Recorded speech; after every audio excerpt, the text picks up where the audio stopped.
So not everyone has the time or patience to sit through a 15-minute to hour and a half long video on the Open Gaming License, or OGL. So here is the shortest, most comprehensive version on the internet.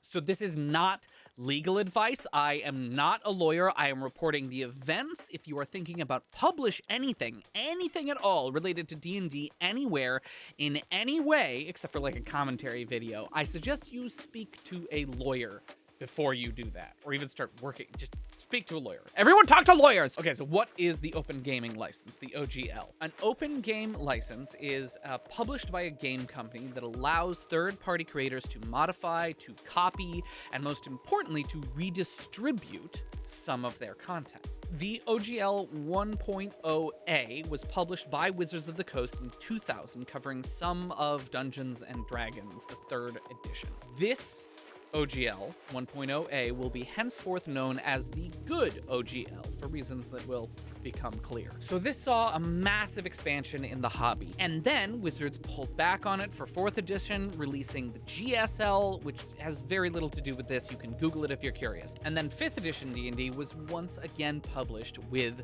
the Good OGL in 2016. Now the 5th edition of D&D has seen massive growth for Wizards as well as for third-party publishers. They've rode the coattails of D&D up into success because of things like Stranger Things and Critical Role and a lot of reasons. These include Kobold Press, Mage Hand Press, and Darrington Press, which is Critical Role's publishing company.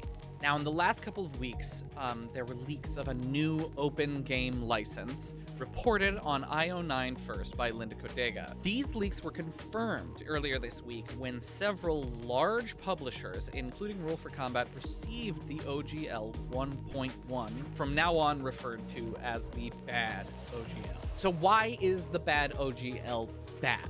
Okay, there are a lot of reasons, but I'm going to talk about the 5 most egregious offenses. 1. Every product must register with Wizards of the Coast, and Wizards can cancel them, make them unable to publish anything more with their license at any time for any reason.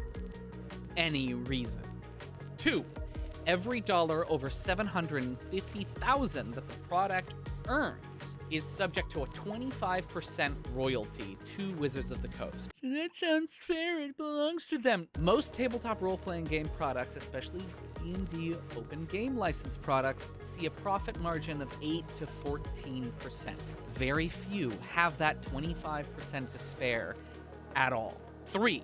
The bad license makes the old one, the good license, void, meaning that every product already created under that license suddenly cannot be sold unless they agree to the new one. Oh, that doesn't sound so bad. Get that boot out of your mouth. 4, and this is why the last one's bad.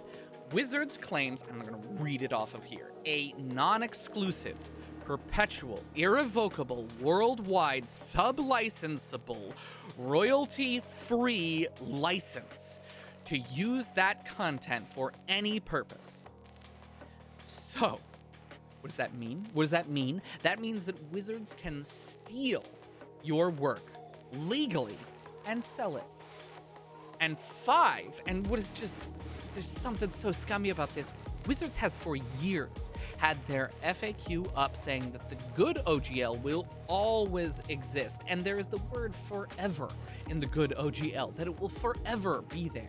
That piece of FAQ is now mysteriously missing. So for years, Wizards has been lying to us. So what does this mean? Does it affect me?